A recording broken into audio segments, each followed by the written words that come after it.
रोपा देके इत्थे रुको नहीं। नमस्कार, आप देख रहे हैं वाहिगुरु सेवा यूपी उत्तर प्रदेश के जनपद पीलीभीत के पूर्णपुर में किसान न्याय महापंचायत संपन्न हुई। देखें इस खास रिपोर्ट में। नाका लगा दिया और वहां पे हम उनकी मनसा को भांप गए कि शायद ये नाका हमारे लिए लगाया है। हमारे बाकी साथियों को गिरफ्तार कर लिया गया और हम दो लोग, एक मैं और एक मेरे साथ और लड़का था, हम वहां से भी किसी तरह से पुलिस से निकल गए और दाएं बाएं से होते हुए मेरे साथ जो लड़का था उसको करंट भी लगा। तार में करंट छोटा हुआ था, खेत में तार लगी हुई थी। सुबह तक परेशान होते हुए, छुपते हुए सुबह तक छीना साहब के पास पहुंचे और हम धन्यवादी हैं छीना साहब के कि इन्होंने, इनके पूरे परिवार ने, इनके बेटे ने अपने और साथियों को इकट्ठा किया और मोटरसाइकिल का इंतजाम किया, कार का इंतजाम किया। कच्चे रास्तों से, पक्के रास्तों से, छोटी सड़कों से गुजारते हुए करीब 250 किलोमीटर मोटरसाइकिल पे हमें ये लेके गए। आगे अपनी गाड़ी लगाई और तब हम शहीद परिवारों के तक पहुंच पाए, उनका दुख साझा कर पाए। बहुत सख्ताई थी पुलिस की। साथियों, हम कहना ये चाहते हैं कि ये कौन सा लोकतंत्र है। सरकार दूसरी खुदाई होती है, परमात्मा के बाद सरकार होती है। और अगर सरकार को चलना शुरू कर दे, अगर सरकार ही मारना शुरू कर दे, तो फिर फरियाद किसके आगे करें, कहां जाएं? और फिर जो उनसे उनका हाल चाल पूछने भी चला जाए, उनका पता लेने भी चला जाए, तो फिर उसको भी ना जाने तो उसको भी रोक लिया जाए। साथियों, ये आजादी की दूसरी लड़ाई है। एक लड़ाई अंग्रेजों को भगाने की थी, लेकिन अंग्रेज तो चले गए, ये तो काले अंग्रेज आ गए और काले अंग्रेजों ने जितना लूटा वो अंग्रेजों के मुकाबले कुछ भी नहीं है। जो अंग्रेजों ने जो लूटा वो इनके मुकाबले कुछ भी नहीं है। बाबा रामदेव आया, उसने कहा 400 लाख करोड़ रुपया हिंदुस्तान के लुटेरों ने बाहर जमा करवाया हुआ है, वापिस आ जाए तो 15-15 लाख एक आदमी के हिस्से में आएगा। आपने वोटें डाल दी, किसी की दुबन्नी आई क्या? किसने लूटा? वो जो आंदोलन किया, जो बाहर पैसा है, जिसकी बाद में लिस्टें भी आई कि किसका कितना है, और बीजेपी ने चुप्पी साधी, किसका है भाई? आप में से तो किसी का भी नहीं है। वो हमारे देश के नेताओं का है, वो हमारे देश के 2 नंबर के काम करने वालों का है। कौन बिठा दिया कुर्सी पर? लुटेरे जो चंबल घाटी के डाकू थे, वो लूटते थे। वहां तो वो किसी किसी को लूटते थे, लेकिन इन्होंने कानून बना दिया, हर आदमी लूट रहा है, हर परिवार लूट रहा है। वो कानून बना दिए। किसी ने एक नेता से पूछा, किसी ने एक आदमी से पूछा कि नेता में चंबल घाटी के डाकू में क्या फर्क है? तो उसने कहा कि चंबल घाटी के डाकू के पुलिस पीछे पीछे होती थी और नेता के पुलिस आगे आगे होती है।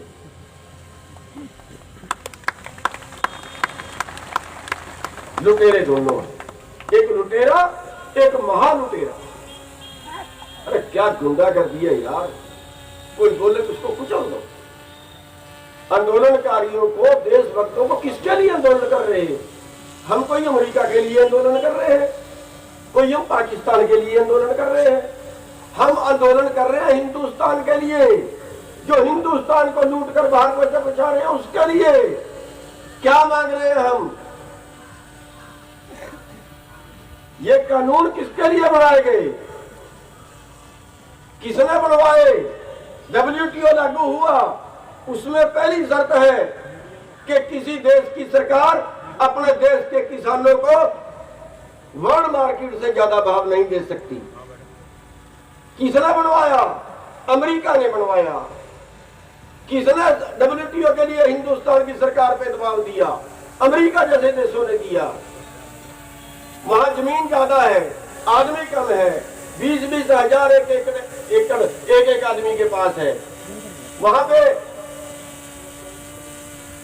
मक्का भी मिलेगा 1100 रुपए, यहाँ पे आ जाएगा वहां से 1100 रुपए। आपका MSP 1850 रुपए। इन्होंने कह दिया सारी दुनिया में जहां से मर्जी मंगवा लो और आपका खरीद के सारी दुनिया में जहां मर्जी बेच दो। क्या कहा गया? हमने बहुत विरोध किया था उस वक्त जब वाजपेयी की सरकार थी। उस वक्त बहुत विरोध किया था। यही बीजेपी की सरकार थी जो WTO लेके आई थी और उस वक्त भी हमारी नहीं सुनी थी। और आज उसका रिजल्ट है WTO लागू किया गया अमेरिका को फायदा पहुंचाने के लिए। MSP खत्म किया जा रहा है अमेरिका जैसे देशों को फायदा पहुंचाने के लिए। अरे हम लड़ रहे हैं, हम कहते हैं अपने देश में पैदा करिए। एक वाणिज्य मंत्री था पिछला कांग्रेस के राज में, वो कहने लगा कि वर्ल्ड मार्केट में तेल के रेट कम हो गए, हमारा फायदा हो गया, खाद्य तेल के रेट कम हो गए, हमें सस्ता मिलेगा, हम बाहर से मंगाते हैं। हमने कहा उल्टी खोपड़ी हो गई आप लोगों की। एक वक्त था जब हमें सरसों का रेट पूरा मिलता था तो हम अपने देश की जरूरत का 97% पूरा पैदा करते थे। आज आपकी नीतियों ने, क्योंकि आपने हमें सरसों का भाव नहीं दिया, इसलिए आज हमें मलेशिया से खाने वाला तेल मंगाना पड़ रहा है और अपने देश का उत्पादन कम होकर आज अपने देश की खपत का 67% रह गया है और आज 50% से भी नीचे आ गया है। आज 80,000 करोड़ का खाद्य तेल हर साल हम बाहर से मंगाते हैं। क्यों? अपने देश में पैदा हो सकता है, अपने देश में हम पैदा करने की गुंजाइश में है। 80,000 करोड़ देश का बाहर चला गया, हम वो बचाने की बात करते हैं, अपराध है क्या? हम अपने देश में दाल पैदा करते हैं, ये दाल बाहर से मंगाते हैं, हमें ठीक भाव मिल जाए हम पैदा कर देंगे, हम अपने देश का पैसा बचाने की बात करते हैं, ये पाप है क्या?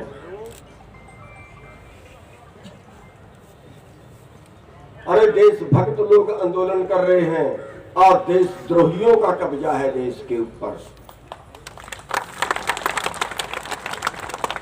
देशद्रोही लोग जो देश की संपत्ति, देश की कंपनियां, देश के हवाई अड्डे, देश की ट्रेनें, देश की बंदरगाहें, देश के कारोबार, देश के बैंक जो बेच रहे हैं उनका विरोध कर रहे हैं हम, उन देशद्रोहियों का विरोध कर रहे हैं हम। और आज देशद्रोही देशभक्तों को कुचल रहे हैं। हमारी बदकिस्मती और दुख उसके बड़ा इस बात का है कि कम से कम अपोजिशन तो बोले, विपक्ष तो बोले, विपक्ष तो मैदान में आए। जब ये 3 काले कानून लागू किए कोई मैदान में आया? किसी ने आपके पक्ष की आवाज उठाई? नहीं उठाई, उठाएगा भी नहीं। ये अंतरराष्ट्रीय गिरोह जो पूरी दुनिया को अपनी मुट्ठी में कर रहे हैं, वो अगर 1000 करोड़ बीजेपी को देते हैं तो 500 करोड़ विपक्ष को भी साथ में ही दे देते हैं, उनका चुप रहने के लिए दे देते हैं। ये आजादी की दूसरी लड़ाई है।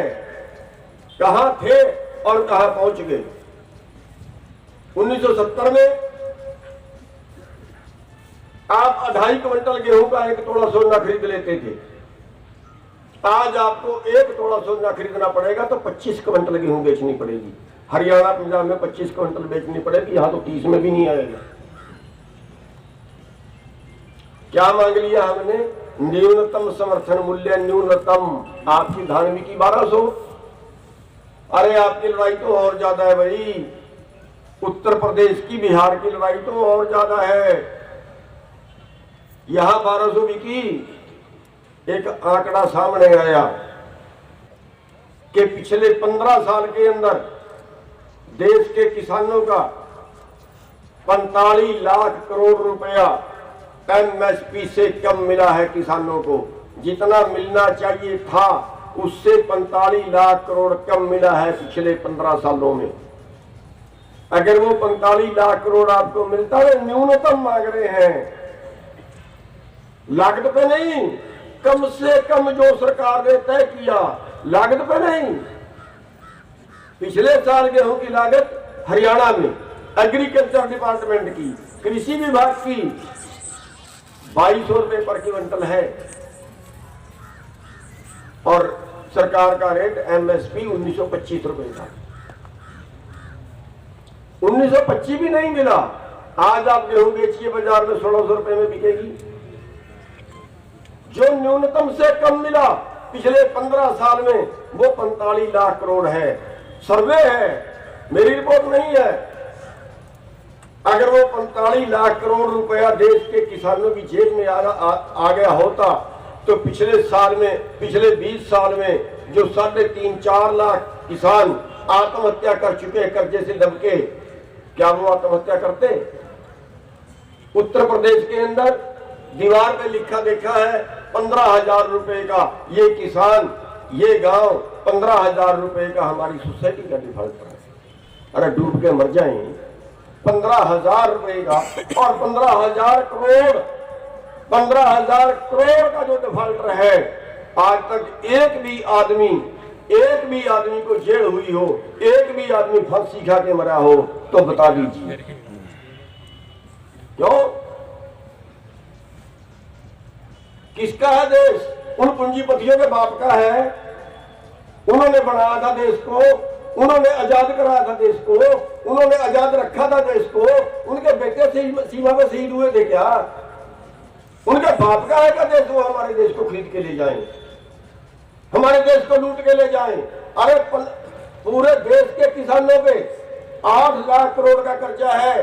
पूरे देश के किसानों और साथ मजदूरों पे अगर एग्रो इंडस्ट्री का कर्जा अलग कर दे, जिसमें मर रहे हैं फांसी खा खा के, और 15 लाख करोड़ आज एनपीए हो चुका है, जो पूंजीपतियों ने बैंकों का मार लिया और बैंक वसूल नहीं सकते उस पैसे को। 15 लाख करोड़ सारे देश के किसानों और मजदूरों से 2 गुना। क्या उनके बाप के थे बैंक? अरे किसका पैसा है? किसने मरवाया? हमारे इन पापी राजनेताओं ने मरवाया। इन्होंने कानून बनाए पैसा मारने के। इन्होंने कहा कि तेरे पास 3 कंपनियां हैं, तेरे पास 3 फैक्ट्रियां हैं, तीनों पे लोन ले लिया 10-10 हजार करोड़ का। 100 रुपए की गारंटी पे 80 रुपए लोन देते हैं। किसान को 1 किल्ले पे 1 लाख रुपया लोन देते हैं। 20 लाख का किल्ला है, 20 लाख पे 1 लाख लोन देते हैं। और अगर वही किल्ला कंपनी के पास हो तो एक किल्ले पे 16 लाख रुपए लोन मिलेगा। और बाद में वो किल्ले की कीमत भी डबल दिखा देते हैं, वो उसकी प्रॉपर्टी की कीमत भी डबल दिखा देते हैं। पैसे मारने का अच्छा तरीका। 20 लाख का प्रॉपर्टी थी, उसको पहले ही 40 लाख की दिखा दी, पैसे लेकर, रिश्वत लेके उस पे लोन दे दिया। एक कंपनी घाटे में चली गई, 2 कंपनियां मुनाफे में हैं। जो घाटे में चली गई उसकी मालिक सरकार है, जो मुनाफे में चली गई उसके मालिक खुद है। अरबपति है, खरबपति है। ये भाई हमारे पहले बता रहा था 1,000 करोड़ रोज कमाते हैं और फिर डिफॉल्टर है। कमाल हो गया यार, ये कौन सा देश हुआ? 1,000 करोड़ रोजाना कमाते हैं और वो डिफॉल्टर है और उनका एनपीए है और उनका पैसा माफ हुआ है। 2,000 करोड़ से ज्यादा कमा रहा है रोज का अंबानी, उनका पैसा माफ हुआ है। और दूसरी तरफ 35 रुपए रोज के नहीं है। 20 करोड़ लोगों से ज्यादा ऐसे हो गए जिनको 2 टाइम की रोटी नहीं है, उनका किसी का कर्जा माफ हुआ तो बता दो। किसी का कर्जा माफ हुआ तो बता दो गरीबों का, जो रोटी तक नहीं खा सकता। 20-20 लाख का इलाज कराना पड़ जाए, कितने लोग करा लेंगे, मर जाए। इसीलिए आजाद कराया था देश।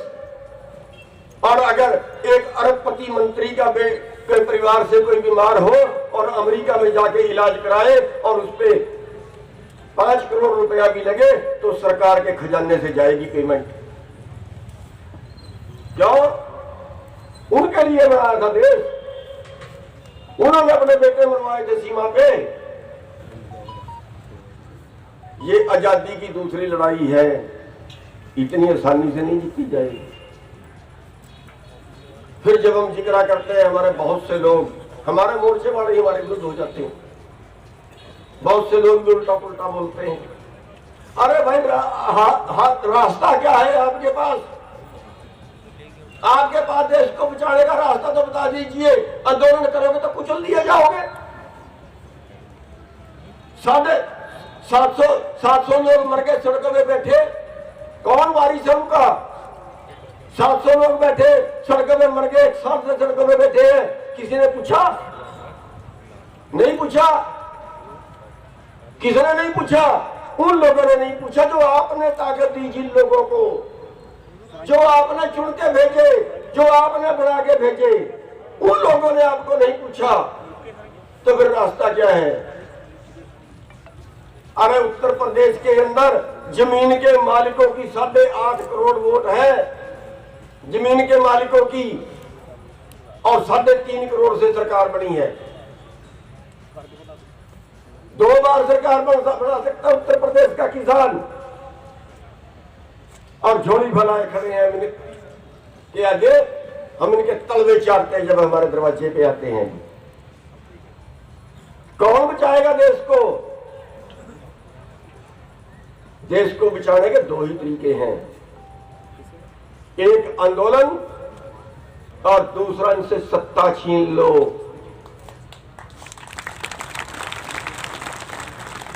अगर आपके हाथ में कलम हो जाए ना तो फिर 1000 करोड़ वाले का कर्जा माफ नहीं होगा, फिर उसका कर्जा माफ होगा जो जमीन पे काम कर रहा है, उसका परिवार नहीं चल रहा है।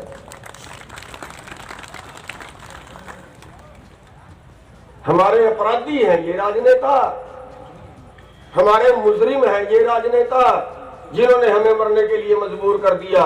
अरे आप अपने बीच से आदमी नहीं चुन सकते? आप अपने बीच से पंचायती कैंडिडेट नहीं खड़ा कर सकते क्या? किसकी वोट? अपनी वोट अपने पास नहीं डाल सकते क्या? आप पंचायत करिए, हल्के की पंचायत करिए कि इस बार इन सारे डाकुओं को बजाएंगे, अपने बीच से बनाएंगे। बनाइए, इतनी सी तो बात है। अरे कोई तो लड़े, हमारी ड्यूटी है क्या लड़ना?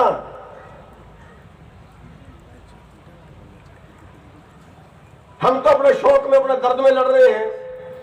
हमारी ड्यूटी है क्या लड़ना? लड़ना तो उनकी ड्यूटी है जिनको हमने वोट डाले हैं, वो मत्था टेकने के लिए थोड़े बनाए थे, लड़ने के लिए ही तो बनाए थे। सरकार खराब करे तो विपक्ष लड़े, अरे कोई तो मरे लड़े, लेकिन यहां कोई नहीं लड़ता। यहां पैसे से सत्ता, सत्ता से फिर पैसा, बिजनेस बना लिया, और फिर सत्ता से फिर पैसा, और पैसे से फिर सत्ता। और आपका उत्तर प्रदेश तो और 2 कदम आगे निकल गया।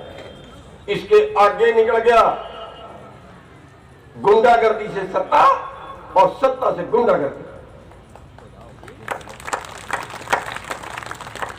साथियों, जागना तो आपको ही पड़ेगा। अमेरिका, अफ्रीका, कोई दूसरा देश आपको बचाने नहीं आएगा। चांद से फरिश्ता नहीं उतरेगा, नहीं उतरेगा, कोई आपको बचाने नहीं आएगा। आप अपने आप को बचा सकते हो। ये लड़ाई एक धर्म की नहीं है, ये लड़ाई एक जाति की नहीं है, ये लड़ाई एक वर्ग की नहीं है। हम कहीं हिंदू, मैं हैरान हूं, यहां सरदार सरदार नजर आते हैं, बाकी लोग कहां गए? बाकी लोग कहां गए यहां के?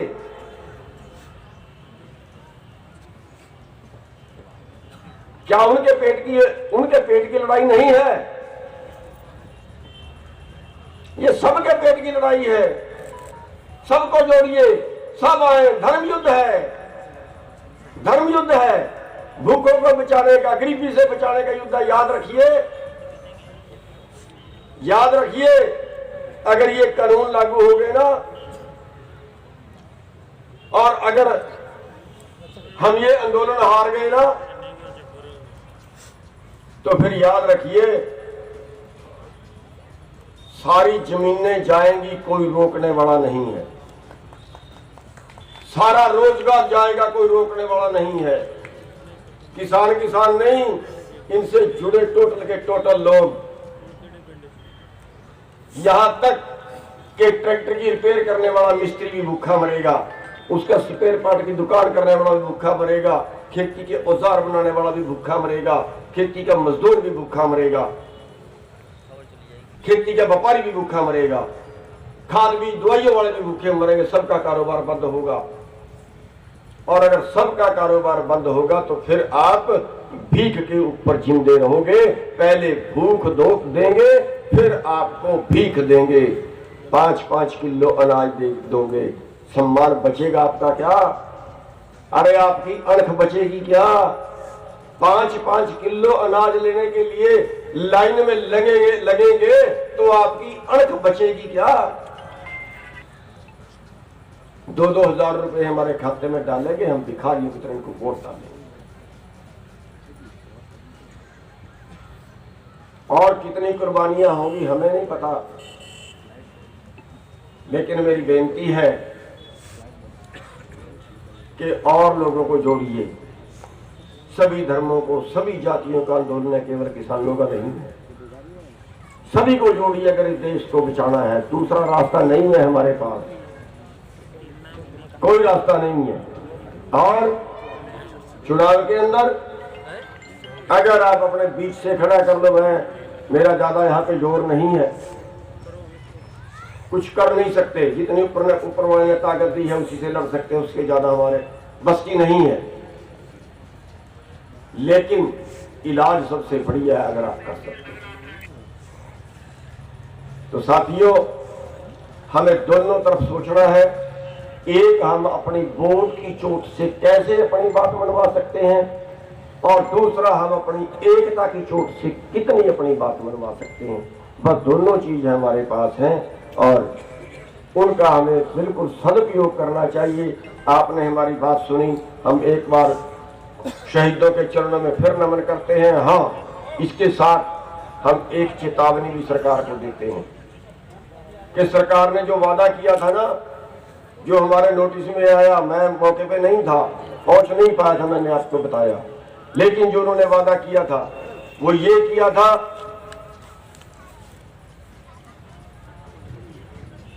कि सबको दंडित करेंगे जितने अपराधी हैं, और उसमें सबसे बड़ा अपराधी जो है, सारे मामले को रचने वाला अपराधी, अपनी गाड़ी देने वाला अपराधी, अपने हथियार देने वाला अपराधी। आज तो लेबोरेटरी में टेस्ट भी हो गया कि उनके हथियार से गोली चली है, अब कौन सी कर रहा है? आज तक भी उस मंत्री को गिरफ्तार नहीं किया है। सस्पेंड की मांग नहीं, सस्पेंड की नहीं, इस्तीफे की नहीं, उसकी गिरफ्तारी की मांग है। और हमारे 4 लोगों को गिरफ्तार कर लिया। बड़ा हैरान हूं मैं और दुखी भी हैं कि हम कुछ नहीं कर पाए। मानक साहब से उसी दिन मैंने फोन भी किया था। 4 लोगों को गिरफ्तार कर लिया। क्यों भाई? किसी के घर पे मारने गए थे हम।